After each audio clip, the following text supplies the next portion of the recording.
હું નિમિષા ભાવસાર મારી YouTube channel રૂડું રસોડુંમાં આપ સૌનું સ્વાગત કરું છું.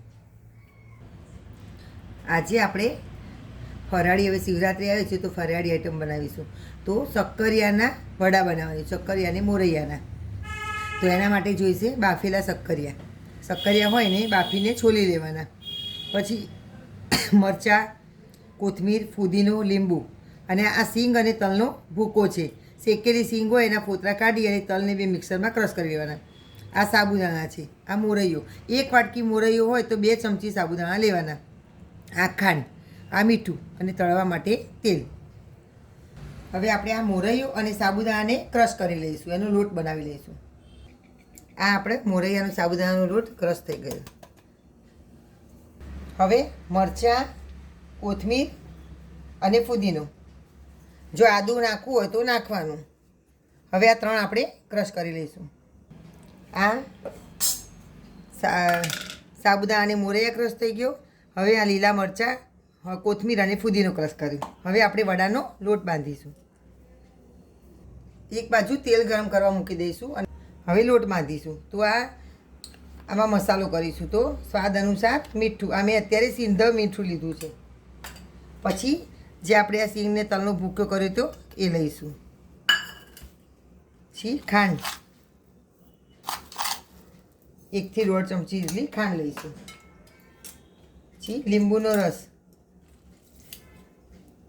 ખટાશ, તીખાશ, કળપણ એ બધું આપણા ઘરમાં ખવાતું હોય એ પ્રમાણે લેવાનું.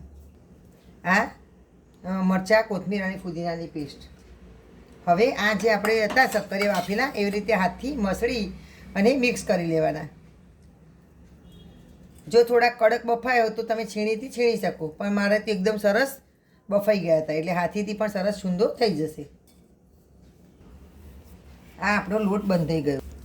1 વાટકી મોરૈયો હોય, 2 ચમચી જેવા સાબુદાણા હોય, 2-3 ચમચી, અને 250-300 જેવા શક્કરિયા લેવાના. એટલે એમાં જ લોટ બંધાઈ જશે, પાણીની જરૂર નહીં પડે. આ આપણો સરસ લોટ પરોઠા જેવો વડા ટીપા એવો બંધાઈ ગયો. આપણે ટેસ્ટ કરી લઈશું. જો લોટ સરસ ટેસ્ટમાં હોય તો આપણે વડા ટીપી લઈશું. આ આપણા એકદમ નાના નાના વડા સરસ થેપી લઈશું.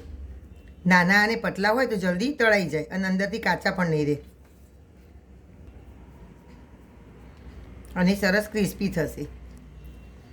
જો તમે શક્કરિયાની ખીર, શક્કરિયાનો શીરો એ બધું તો ખાધું હશે, પણ જો સાંજે હવે ભૂખ લાગે તો આખો દિવસ ગળી ગળી ખાઈને કંટાળો આવ્યો હોય, આ તમે વડા બનાવીને ખાશો તો અલગ જ લાગશે સરસ.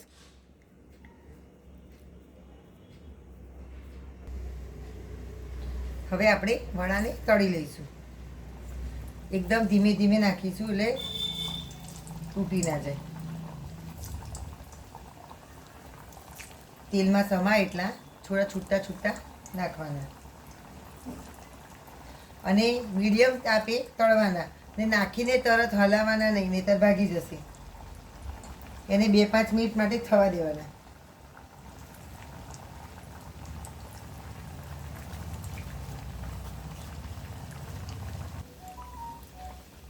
આપણે વડા હવે ધીમે ધીમે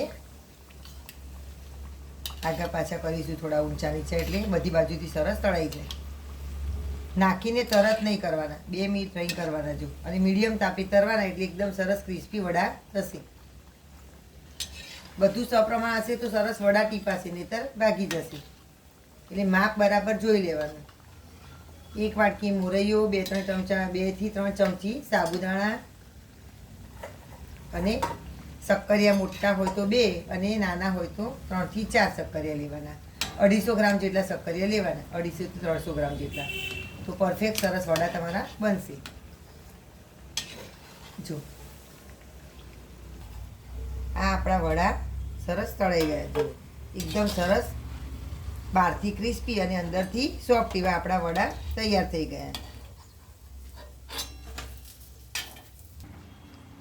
આ આપણા શક્કરિયા અને મોરૈયાના વડા એકદમ ટેસ્ટી અને ફરાળી આઈટમ છે. સરસ ગરમ ગરમ જો, ઉપરથી ક્રિસ્પી અને અંદરથી સોફ્ટ, એકદમ ટેસ્ટી વડા આપણા તૈયાર છે. તો મારી આ વાનગી પસંદ આવી હોય તો મારી યુટ્યુબ રૂડું રસોડું ચેનલ છે એને સબસ્ક્રાઈબ કરશો, બેલ આઇકોન પર પ્રેસ કરશો અને તમારા ફ્રેન્ડ સાથે શેર કરવાનું ભૂલતા નહીં. અને તમે બનાવજો, અને બનાવો તો કેવા બને છે અને કંઈ સજેસ્ટ હોય તો કોમેન્ટમાં લખશો ચોક્કસથી. Thank you.